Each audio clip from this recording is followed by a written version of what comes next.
Today we're in Rockport, Maine, a town that used to be called Goose River Village way back in colonial times. And when America declared independence, no one was happier than the guy who said to haunt Goose River Bridge.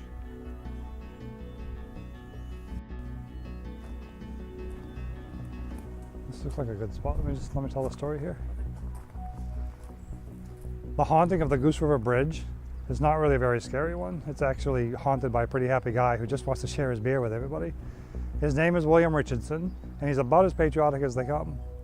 The story goes that back in the colonial days, during the Revolution, the British ships would anchor right off the coast here in Goose River, which is now known as Rockport, and they'd plunder this entire area trying to resupply after their long journey overseas. And they weren't really here to attack the village. They were just here as a stop to get supplies they needed while they were on their way to the bigger coastal towns. And like I said, they just wanted to get supplies so they could, defeat the revolting colonials. Now, back in those days, typically the people who were not gone off to war were children, women, and older folks. And these are people that couldn't fight. So because they couldn't fight, they had to be very resourceful in what they did to keep these British soldiers in check. On this one particular day, there was an American privateer named Sam Tucker who had managed to secure himself a British cargo ship with a load of precious tea. He was being chased by a British warship, and he came across a small fishing vessel, and in that fishing vessel was William Richardson.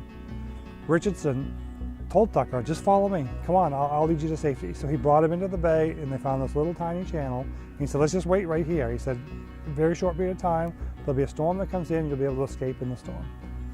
Sure enough, they waited about a day, and then the storm rolled in, and with the weather came this heavy fog. In that fog, Richardson led Tucker back out to the ocean, and he made his escape and made his way down to Boston with the tea. Now, Richardson was already a staunch patriot, and everybody in town knew him. But after saving this American privateer and this load of tea, he was lauded as a hometown hero. When the war finally ended and the British admitted defeat, Richardson could be seen walking through the town with his pitchers of beer, celebrating and partying it up, just like probably everybody else in town was doing, because the war was over and America had won. As Richardson continued on with his celebration, he came across the Goose River Bridge and saw three men. He approached them to share his beer and celebrate, and it turns out that they were three British soldiers. One of them struck Richardson in the head with the butt of his rifle, and then they walked off and left him there to die. Hey, come over here and check this out. I think this is part of the old bridge, which actually leads us to the fact that there's been a lot of changes around here since William Richardson died. They don't call this place Goose River anymore, they call it Rockport, and the bridge that he died on has been replaced.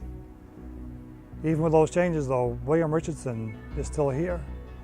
There have been reports on both the old bridge and the new bridge of vehicles that stop on the bridge for whatever reason.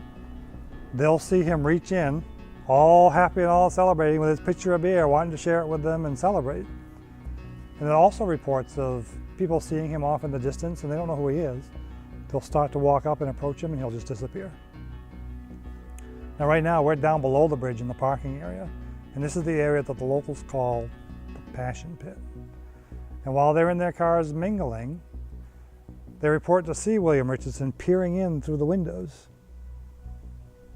This just goes to show you that William Richardson is such a staunch patriot today, even after being murdered by those three British soldiers after the war, he's still celebrating the American Revolution. If you want to visit the Goose River Bridge yourself, take Pascal's Avenue off of Route 1 in Rockport and follow it down to the water. Pascal's Avenue will take you right over the bridge and into Main Street.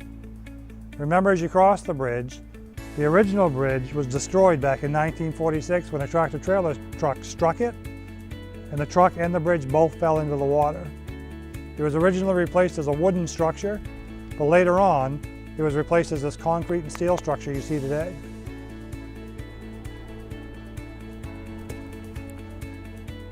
If you like this video, click the thumbs up icon below, and remember to share this with all of your friends on Twitter and Facebook and email if you have to. Subscribe to this channel and you'll get updates and notifications about this video as well as other videos we plan to post in the future. If you have any comments or more information about this particular location, add them to the comments below.